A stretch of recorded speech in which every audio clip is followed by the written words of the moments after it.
जी माड़ी संगियो साथियो दोस्तों बाबा अल्लाह खैर करे बिल्कुल जनाब अज असां पूरी टीम है जेड़ी पीरा शाह गाजी होटल है जेड़ा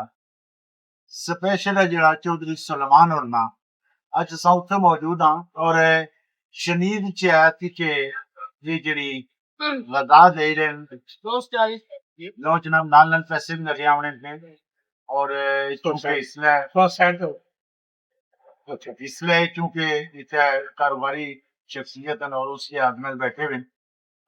ते बड़ियां यूनिक किस्म दियां जेह्ड़ियां गज़ावां सन खास करियै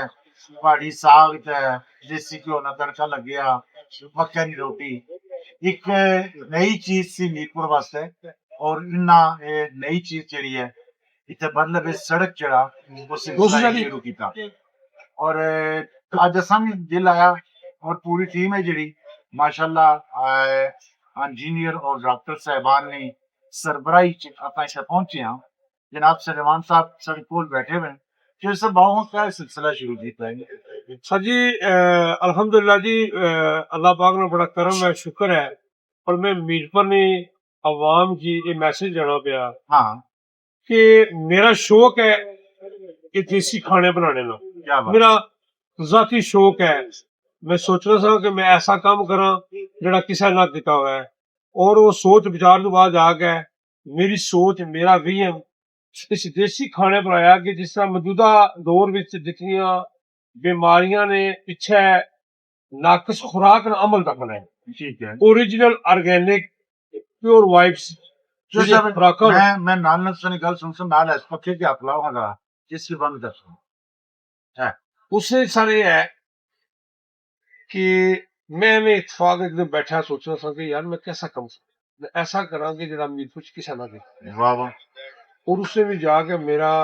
शौक सी मकई की रोटी लस्सी देसी मुर्ग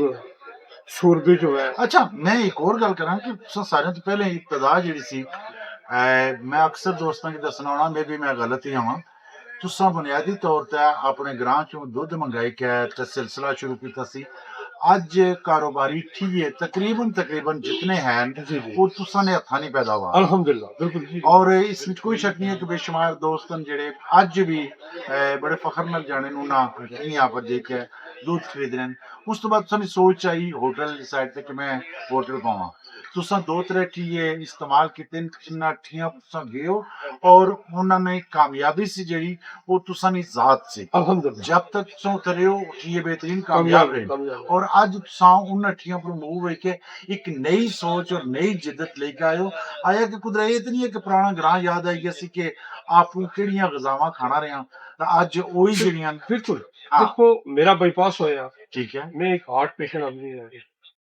मैं इस चीज को बहुत बारीकी से सोचा कि साड़ी जी खुराक है बुनियादी इंसानी जरूरत है ठीक है जड़ा वाइट फ्लोर की तरफ से जा रहे हैं आटे की जी हाँ खुराक है उसकी खाना शुरू किया जिस तरह मतलब माइनीज हो गया बर्गर हो गए पिज्जे हो गए हाँ हाँ मतलब बिच में ऐसी चीज़ां जड़ियां कि असाने अजकल नौजवान नस्ल बच्चे जेह्ड़े ओह् इसी खा रहे हाँ जेह्ड़ा कि टोटली इंसानी सेहत दे खिलाफ है में जो रिजल्ट कड्ढेआ हाँ में उसदे विच कोशिश कीती है कि एक ऐसा किसी नवी नस्ल की तारफ करावां इस खुराक ना पुराने वक्तां दी वाह वाह वाह जिन्हां लोकां दी अल्लाह ताला जिंदगी दित्ती 100 साल 120 साल 130 साल 90 साल हाँ सो उन्हां लोकां दे अंदर जेह्ड़ी जिस्मानी मजबूती सी उसने अंदर खुराक ना तयन सी ठीक है खुराक उन्होंने देसी सी लस्सी मर्च मक्खन घ्यो मक्के दी रोटी बाजरे दी रोटी ये चीज़ां वो खाने से उन्होंने नाश्ता होना चाहिए बड़ी सेहतमंद होनी चाहिए और हार्ड वर्कर सन बिल्कुल मौजूदा नस्ल की इस समझ लो कि मीरपुर शहर में बतौर सैंपल में ये जरा होटल बनाया चंद्राला हाँ हाँ चंद्राल गादियां बाईपास मंगला रोड पर बिल्कुल अरे हम बोले नजदीक आओ नजदीक हो ओपन एयर है देसी जा ढाबा है मेरी कोशिश है कि लोगों की तारफ करा नौजवान नस्ल की ए चीज़ां खाओ ताकि थोड़ी सेहत बरकरार रहे अच्छा इसमें कोई ऐसी गल नहीं है शक नहीं है तुम तक हो सी कि साग तो चलो अज भी चलना लेकिन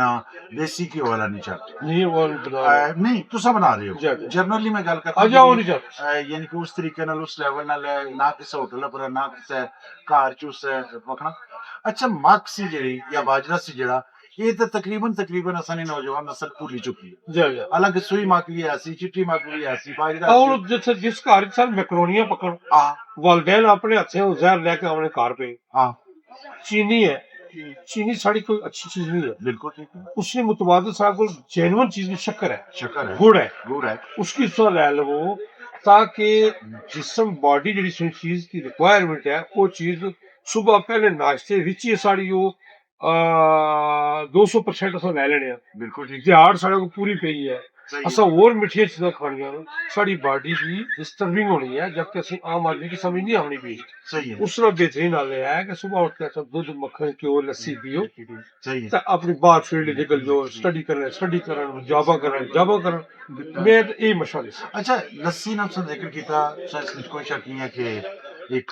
खालिस्तान ग्रां नाल तल्लक रखने हो और आज तुसें इस शहर च बैठे दे हो लस्सी आनन के जेड़ा ना तुसें लस्सी या दही बल्कि दही ना ज्यादा आखेआ गया कि अगर कुछ सुबह खिलाना हुआ ना या आपको खाना हुआ तो सवेरा खाओ अगर किसी दोस्त यार की खिलाना हुआ तो उसकी दोपहर खिलाओ या अगर किसी दुश्मन की खिलाना हुआ शामी तो को शामी को अब इसलिए क्या वजूहत इसलिए सारे है ना कि जड़ी इसके अंदर एनर्जी है ना हाँ वो बॉडी उसने हो जानी है ब्रेक ठीक रेस्ट हो जानी है बेड रेस्ट ठीक है उसने वास्ते फिर वो डिस्टर्बिंग बनी है बॉडी वास्ते ठीक है अगर उसका खा पी के मूवमेंट से रह ना ठीक। उसका फायदा मिलसी उसका फायदा मिल रहा है और उससे कोई इतना बड़ा इशू नहीं है इशू सिर्फ यही है कि चीजें खाने हो उसके मुताबिक उसको फिर अपनी बॉडी की एक्टिविटीज से रखो सही है मूवमेंट करसो नेचुरल सुन पसीना आपसी वो चीज़ां सुनियां बरकरार रह सक विटामिन सारे जिसको जी साड़ी बॉडी है जिसमानी खास गर्मियों में तक कि तुसा लस्सी वाहिद ऐसी खुराक है कि तुसा पी लो बाहर तुसा 48% या 50 डिग्री ना 48 डिग्री ना सो टेम्परेचर थोड़ी बॉडी फेस करती हाँ बर्दाश्त करती वाह वाह और मैं अक्सर डॉक्टर जेडे डॉक्टर अफान बड़ा मशहूर पाकिस्तान में बड़ा गाइडलाइन करना बंदा है मैं उन्होंने जुबानी जब सुनिया तो मैं बड़ा हैरान होया कि मैं इलम ही किसी गला कि सुबह के टाइम तो लस्सी दूध की कच्ची लस्सी पी लवो दही की लस्सी कच्ची पी लवो फ्रूट जो तरबूज खाओ खरबूजा खाओ जड़ी सुनी बॉडी की बेहतरीन पानी मुहैया करा सस्ता जड़ी चीनी है वो नाकस है बिल्कुल नाकाम अच्छा मैं एक और गल पता कर सा कि माशाल्लाह इसमें कोई शक नहीं है कि गजावां जड़ियां देसी गजावां तुसें इससे शुरू की लेकिन चूंकि आवाम तुसें वैसे बिजनेसमैन बिजनेस भी कर रहे हो आया कि बाकी भी हड्डियां नाल चलियां थी या लोग ज्यादा जोर इससे गजा पर पाने मैं जड़ी जड़ी चीज मेरे को इस टाइम चल रही है अक्सरियत शहर में ਜਿਹੜੇ ਬੰਦੇ ਦੋਸਤ ਥਾਵੇਂ ਉਹਨਾਂ ਦੀ ਖੁਆਇਸ਼ ਇਹ ਬਣ ਗਈ ਕਿ ਯਾਰ ਅਸਾਂ ਸਿਰਫ ਲੱਸੀ ਤੇ ਮੱਚ वाह वाह वाह ਬਸ ਅਸਾਂ ਕੀ ਸਾਗ ਸਵਾਦ ਦੇ ਦਿਓ ਤਾਂ ਬਾਕੀ ਸਾਨੂੰ ਕੁਝ मैं कहना जी कि इतना मैनू खुशी होनी है हर खा के जाने वाला बंदा दुआ भी देना हाँ हाँ पैसे भी देना वाह कोई गल वाह नहीं। दुआ भी देना तो पैसे भी देना और बड़ा मजे ना लो जी मैं दोस्तों की अगर जरूर दसा कि तुसा बैरून मुल्कों च सफर करने हो पाकिस्तान आवने हो मीरपुर आवने हो लेकिन ये पीरे शाह गाजी होटल है जरा इस तरह विजिट जरूर करे इस बारे कि इतने तुसा की देसी खुराक है जी वो लपसी थोड़ी देर तक विजिट कराना जी खुराक आपसी उसकी भी तको लेकिन इतना आमना ना भूलिया जी अल्लाह फारूकी और चौधरी सलमान की जो इजाजत जिन्हें रहता है अगर फिर मुलाकात सुन मलाठियां सुन अल्लाह सोने